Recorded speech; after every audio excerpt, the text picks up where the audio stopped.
ఖమ్మం నగరంలోని రమణగుట్టలో భూ కబ్జా ఆరోపణలపై కాంగ్రెస్ నేత ముస్తఫా తీవ్ర ఆగ్రహం వ్యక్తం చేశారు. రమణగుట్టలో జరిగిన విలేకరుల సమావేశంలో కాంగ్రెస్ యువజన సంఘం రాష్ట్ర నాయకులు 57 డివిజన్ కార్పొరేటర్ రఫీదా భర్త ముస్తఫా మాట్లాడుతూ బీఆర్ఎస్ నేతలకు సవాల్ చేశారు. కొద్దిమంది అరాచక శక్తులు తమపై పని కట్టుకుని దుష్ప్రచారం చేస్తున్నారని ధ్వజమెత్తారు. నిరాధారణ ఆరోపణలు చేసేవారు మెగా ఇంచు భూమిని ఆక్రమించుకున్నట్టు నిరూపిస్తే రాజకీయ సన్యాసానికి సిద్ధమవుతామని సవాల్ విసిరారు.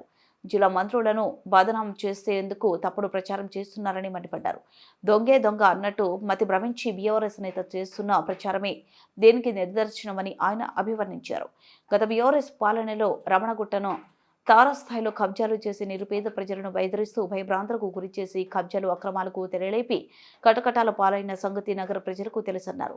కాంగ్రెస్ పై తమపై తప్పుడు ప్రచారం చేస్తూ అభియోగాలు మోపితే రానున్న రోజుల్లో ప్రజలు తగిన బుద్ధి చెబుతారని హితవు పలికారు.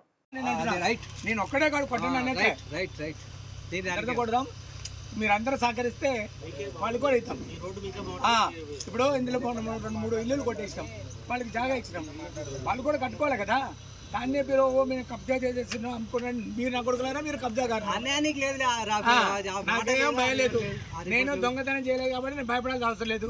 నాకు కబ్జా అనేది లేదు, నా చరిత్ర లేదు. నేను 10 గజాలు అడుగుతున్నా.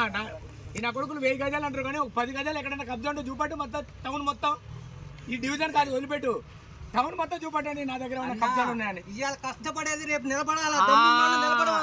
నేను ఒకటే నిలబడవని మాట కాదు ఇక్కడ. అదే కరెక్ట్ మాట. ఇక్కడ మాట చెప్పి దంగటం కాదు.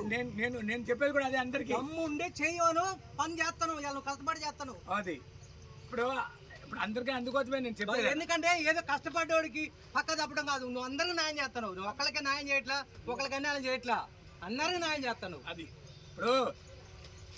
ఇప్పుడు ఎన్ని సంవత్సరాలు ఇబ్బంది పడుతున్నావు మాకు తెలుసు ఆ ఇబ్బంది. ఇలా మీరు ఇప్పుడు చూస్తున్నారు, కానీ ఈ రోడ్డు అయిపోయిన తర్వాత, డ్రైన్ అయిన తర్వాత చాలా అందంగా ఉంటది ఈ ఏరియా. అన్న చాలా అందంగా ఉంటది. నువ్వు ఎప్పుడో ఆ ప్రపోజల్ లో అయిపోవాలా. ఆ ప్రపోజల్ పోయి 10 సంవత్సరాలు ఎక్కిపోయినావు. నీళ్ళ ట్యాంకులు పాలు కొట్టుకున్నావు, వాటర్ లైన్ ట్యూబ్ లైట్లు పగలు కొట్టుకున్నావు, అన్ని చేసినావు. నా నీళ్ళ ట్యాంక్ ఇచ్చినావు. నువ్వు కట్టిన నీళ్ళ ట్యాంక్ మేము పగలు కొట్టినావు. మీ చేతులారా పగలు కొట్టినావు. మీ చేతులు ఒప్పుకుంటారు. చేతులారా పాలు కొట్టుకున్నావు, రోడ్డు కోసం పాలు కొట్టుకున్నావు. ఇప్పుడు నేను అందుకోసమే ఒక బ్యూటిఫుల్ అందమైన వాతావరణం. పాపం అతను కూడా పుణ్యవాళ్ళు, వాళ్ళు మనకు భూమి ఇచ్చింది. వాళ్ళకి దండం పెట్టాలి. నేను తప్పైంది, నేను ఒప్పుకొని చంపలేసుకొని వెళ్ళిపోయినా. నన్ను తిట్టినా నేను వదిలేసిపోయినా. నేను రాకూడదని మాట్లాడుకుంటూ చెప్పి వెళ్ళిపోయినా. ఎందుకంటే నా ఒక్కడి కోసం కాదు, అందరి కోసం. అవును. ఇప్పుడు నేను ఒక్కడిని వస్తే గొడవ అవుతాడు. వద్దని రాలా, అందరికి ఉపయోగపడతా. తిడితే మళ్ళీ తిట్టిన మళ్ళీ అడుగు, అందరిలో సమాచారం అడుగు. సార్ అడుగు. మీరు మదన గారు లేకపోతే రాదన్నయ్య, రాదు. ఇంకెన్ని సంవత్సరాలు అయ్యేదో పడుచుకునే అన్నయ్య. కొబ్బరికాయలు కొట్టిన కార్పెంటర్లు 2-3 సార్లు వెనక్కి తిరిగిపోయారు అన్నయ్య. అవును. వాళ్ళు భయం తెలుసా, ఇది ఇస్తే నా కొడుకులు ఇది కూడా పోతాను భయం. ఎక్కడ కాదు, ఆడ మూల పోతుంది. ఆ మూల పోతుంది మాట్లాడి మీరుండబట్టే కదా సార్. అంతే.